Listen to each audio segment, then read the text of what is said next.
Hi everyone, it's Clyde at Vibrant Soap, and today I'm making a soap called Seagrass and Sand Dunes. It's named after the fragrance from Rustic Essentials. Well, I got this bottle of fragrance and I opened it up and I thought, this is very different. It is a green scent, and what I mean by green scent is if you've ever cut through a leaf and kind of crushed it in your hands and you smell that smell, very fresh smell, sort of like that. I've already made the soap, so let me show you what it looks like. So as I was making the soap, I kept thinking, well, this is a very green scent, but what does it remind me of? And then it dawned on me, what it reminds me of is like if you crushed watercress in your hands. Now, some people might think, well, watercress is a fragrance.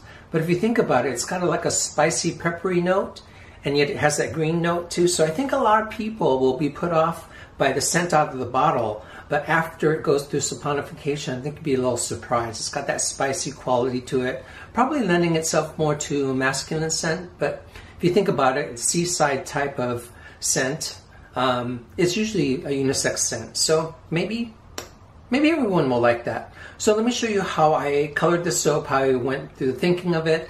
I didn't layer it in horizontal bands as the typical seaside type of soap is, just because I like to swirl so much. But I thought you would get the idea of the seagrass and sand dune soap just by the colors, because they're very reminiscent of what you would see at the beach. So let's get on with the color tutorial and then on with the soap making. Okay, so once again I'm going to show you how I mix up the colors that I envisioned for the soap. And I want a deep turquoise color. So turquoise, and if you are one of those people that are using one of these watercolor kits, these what they call ovals, turquoise is made with a mix of blue and green. And there's a range of turquoise, and some are more on the green side and some are more on the blue side. But I want something like this. Some people call it aqua, I guess too. I think aqua would be more on the blue side. So I want something like that, but I want it a little lighter. I like turquoise with a little white in it. I think it brings out the nice turquoise color. Let's see if I get it just right. Yeah, I think I want something like that. And let's take a look on the paper. Let's see it more clearly that way. So that's going to be my base. And that's why I mixed it with a little bit of white, at least to get the idea of it. Because usually as a base, you don't want it to be too mica heavy, because then for sure it's going to bleed. And there's some amount of bleeding that's going to take place with bright colors, but it can get to the ridiculous amount of, you don't want soap that is so loaded with color like these little ovals. Not that you would do that. And then I'm going to have more of a green, and that's going to represent the seagrass. And there's going to be, I think, a little bit, I might as well use some of that blue, a little bit of white. And I'm going to use a little bit of orange, so it's not quite so bright.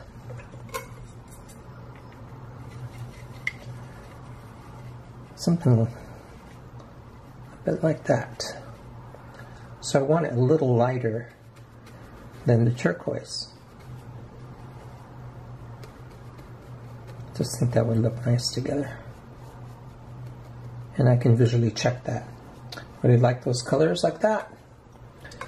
And then I'm going to have more of a, I guess, a brown cast, kind of like a navy green. So I'm just going to add some brown to the green that I just made up. And I'm really using this a bit more lately in some of my soaps, just because I think it adds a bit of like a shadow quality to the soap. So in other words, if you have a green and then you use this, it gives the design a lot of depth because it almost appears like a shadow in the soap. Maybe a tad bit of white. White kind of softens it up. So that looks, I think, really great together. And to brighten it up, because I'm not going to use any titanium dioxide in this, I'm going to use gold mica. But gold, when it's mixed with the soap batter itself, ends up looking quite a bit like an orange. It takes away the metallic look away from the soap. I don't want the orange to be too bright, so I'm adding a little bit of brown, a little bit of white, yeah, something like that. And that's just going to be in a small amount. So that's what I envision.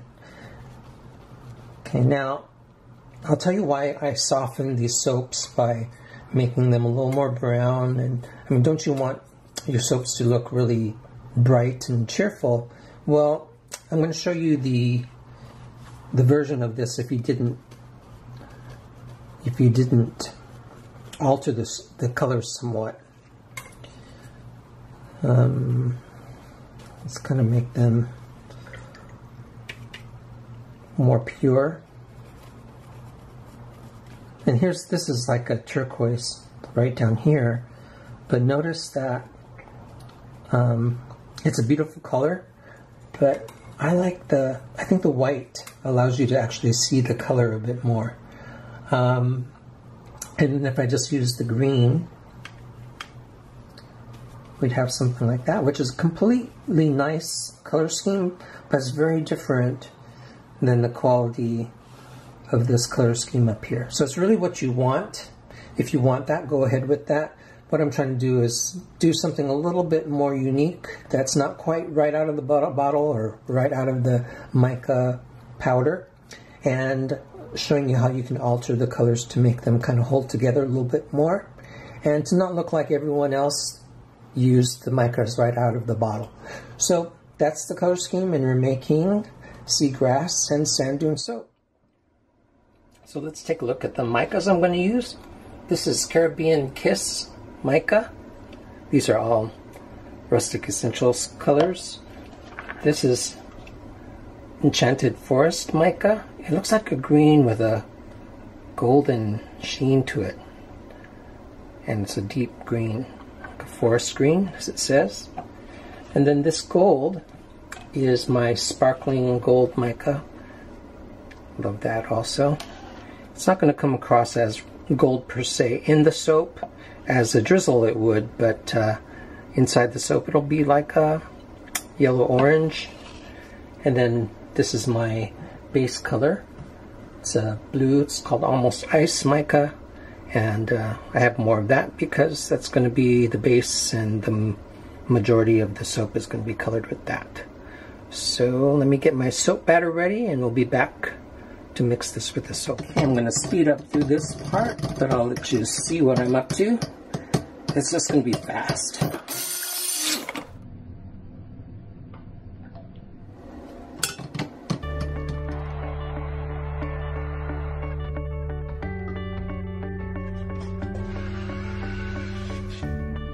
So let me pour into my colors. Just probably use half of these cups for each color.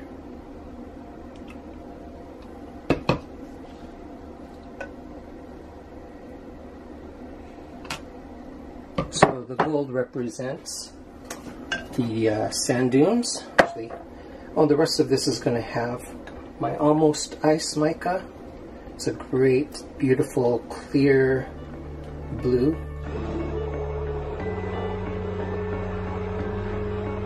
What a beautiful color. Let's go to this green, Caribbean Kiss.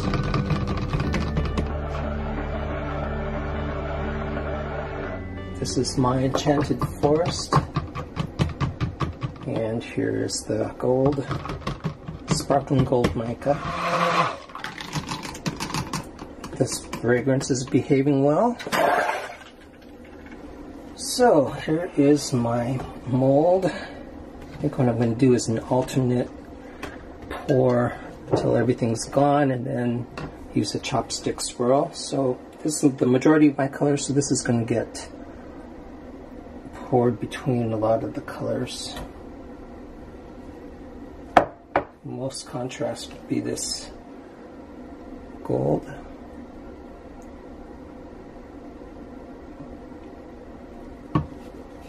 Green. That one's heating up, so actually I'm going to pour more of that in there. That makes sense. The greens are solidifying more. Or maybe the whole batter is just solidifying now. Pour more of this.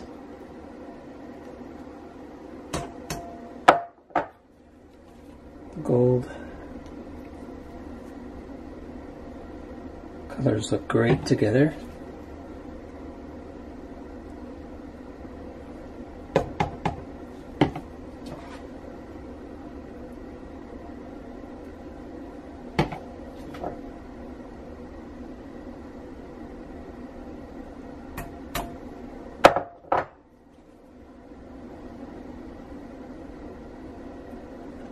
Really does look like gold sand and the waters on the beach.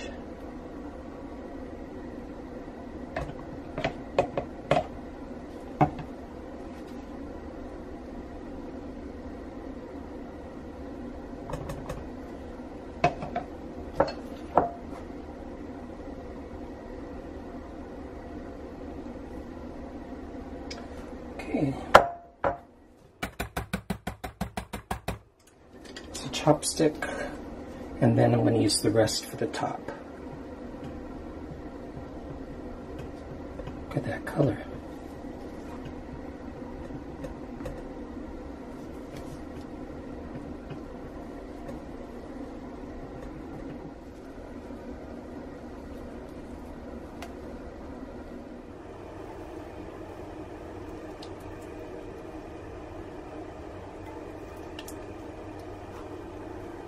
Still no big rush. It's not thickening up to the point where I have to panic at all, and it's actually a good consistency to add the texture to the top already.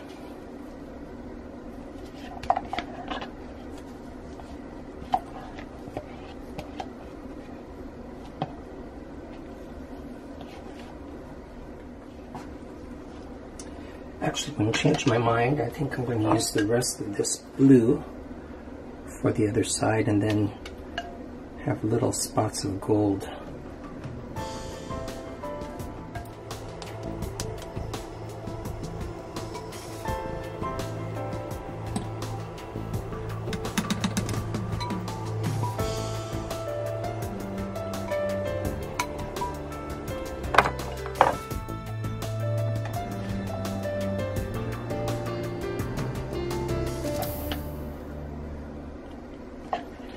Don't want to cover the whole top with this, because I don't want to hide all those colors.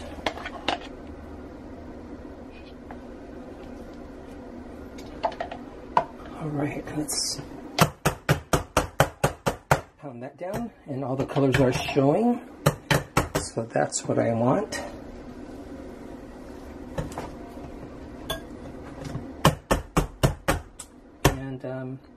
Actually, when your soap is this thick, a chopstick swirl is not the thing to do usually, because it just gets bubbles trapped in the top.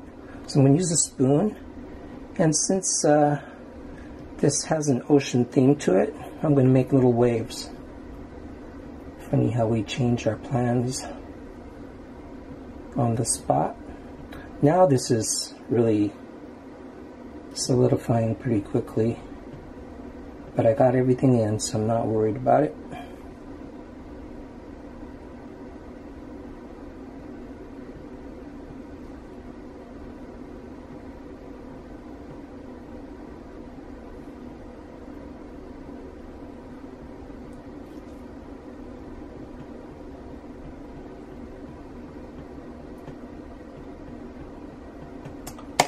Okay, so I will use my chopstick to clean up the sides.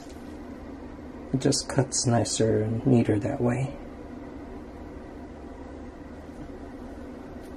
Okay, so that one was a fast one, and really happy with the scent of this. Never used it before. Take a look at that top, and then we'll bring you back for the cut.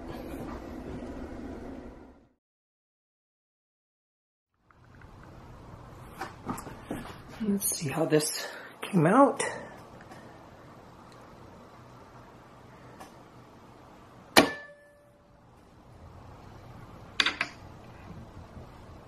It's got the gold and the 2 greens and the blue.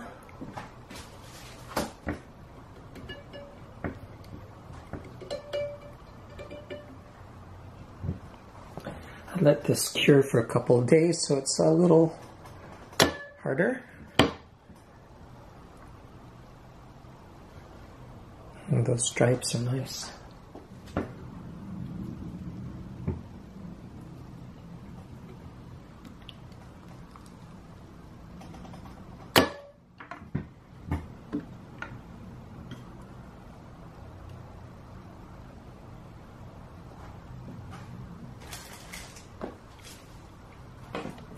Those are the colors I was after. Again, these are sample size soaps for a commission, and I'm really happy with how they turned out. Just using a little bit of this gold within the cool colors really adds a lot to it. And the soap was really liquid, so that's how I got those really fine swirls. And this is the enchanted green mica, which I think added a bit of shadow for the gold, so it makes the gold stand out a bit more. It's nice to say that you've planned all those things, but a lot of these things happen by accident. But the more you know about color, the more the chances of these nice surprises happening increases. If you work with some of your micas often, you get to know their properties and you get to know what they look like in soap. So you get better at using them. So I like to stick with things that I know so that I know how they're going to work.